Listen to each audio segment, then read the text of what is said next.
On avait un groupe de qui s'appelait Blague à part, on faisait la composition. Et c'était une période de remise en question et on s'amusait à faire du cover, c'était notre premier amour. Et on a dit on va monter un répertoire, du coup très vite on s'est retrouvés, on était super à l'époque, on s'est retrouvés et on a essayé, ça vite, le truc ça nous amusait, du coup voilà, on a parrainé comme ça, en s'amusant. Alors justement, on parle de répertoire, quel est ce répertoire exactement? Et très varié, très étendu. Ça va de la chanson française, chanson corse, chanson anglaise, toujours en revisitant les choses. Et on fait en sorte si vous voulez, de complètement différer de l'original en fait. Décalé, voilà. Les choses, on aime qu'elles soient décalées et pas dans le formatage, tout ça. Donc on fait complètement de l'original. Et les covers, les gens aiment ça, quoi. C'est en jouant, en s'amusant, en improvisant que on n'a jamais réussi à faire la copie parfaite d'une chanson. Donc on essaie des rythmes, des chansons, des chants, des notes qui arrivaient et puis ça conclut à ça, quoi. Et comme je disais tout à l'heure, c'était surtout ça nous amusait de les jouer comme ça. C'était surtout ça, on était au local et ça nous amusait de les décaler comme ça. On ne faisait pas exprès, on ne visait pas quelque chose en particulier. On s'amusait à les jouer comme ça, que ce soit Jean-Luc Lahaye à l'époque ou les morceaux de Leonard Cohen. On s'amusait, ça nous amusait de les jouer comme ça. On n'a jamais été trop, bon à faire les choses parfaitement. Et puis ça a plu, tant mieux, l'authenticité a plu aux gens, donc on est content. Un groupe particulier au niveau de la musique, mais aussi au niveau du style, du look, pourquoi?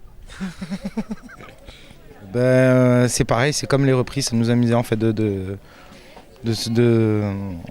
des looks, de se grimer, de montrer une époque aussi, que c'est pas une marque de temps aussi ce qu'on fait, voilà, que ce soit pas connoté dans le temps.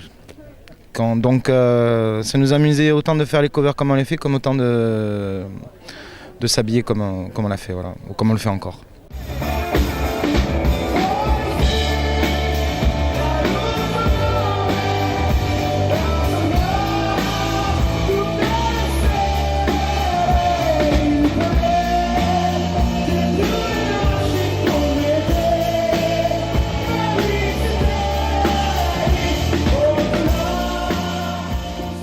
C'était entre le Niol et Buenos Aires, entre Palace et Bidonville, parce que c'est vrai qu'on pouvait se retrouver à faire des dates un peu n'importe où, dans des lieux prestigieux, et le lendemain se retrouver dans des endroits, je dirais, plus modestes. Et c'est aussi ce qui nous plaît, à un moment donné, se ramener à une réalité. On est aussi, ça nous ramène souvent à ce qu'on est. Une réalité, c'est celle-ci en fait. Du moins, elle est très éclectique, elle est très variée. Je pense que la vérité, la vie est variée. Donc, ça nous fait du bien de jouer dans des lieux prestigieux. Et le lendemain, pourquoi pas jouer, qu'on fait les Reims, faire Reims un château. Et pourquoi pas, comme on l'avait fait au mois de juin, et pourquoi pas le lendemain se retrouver à jouer, je ne sais où, dans un quel village, pourquoi pas. C'est bien aussi.